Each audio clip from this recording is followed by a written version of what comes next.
William Howard Taft. As the song goes, he was big, fat, and had a mustache. He also created the U.S. Chamber of Commerce as a bulwark against the labor movement, and he used U.S. capital to help prop up dictatorships. Woodrow Wilson. Now pay attention to this one, it'll come back later on the test. He had the Espionage Act of 1917 and the Sedition Act of 1918. He only supported pro-war unions. He had the Department of Justice target leftist groups and anti-war groups. He was president when the Ludlow Massacre happened. There was the Palmer Raids. He set up the first Western Propaganda Office, and what might be his absolute worst thing that happened on his watch?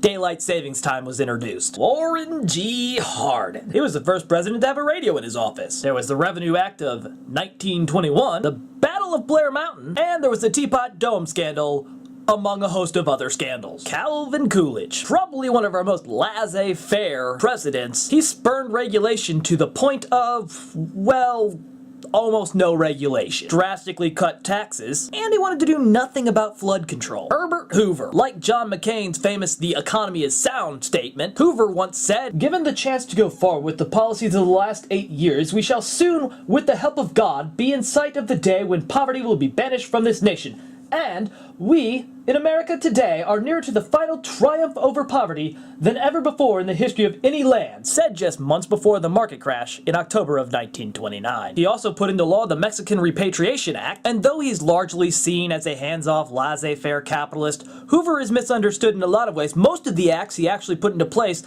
were the forebearers of Roosevelt's New Deal. Franklin Delano Roosevelt. One of his biggest problems is that he did so many badass things that his push to repeal prohibition is hardly in the top 10. But he did try to attempt to pack the Supreme Court. There was also the Japanese, German, and Italian internment. Oh, and there's that whole trying to hide a debilitating disease that would cause the media to go apeshit today. I mean, just look at the plot of The West Wing. Harry, the fucking badass of Badassville, S. Truman. He dropped the atom bombs on Japan, though whoop-diddy-doo-dah, they weren't the most destructive or the most deadly bombings of the war. The Japanese War Council decided not to meet to discuss them, and basically for them it was like, oh, just another city bombed. At this point there was only like 3 cities left to bomb in Japan.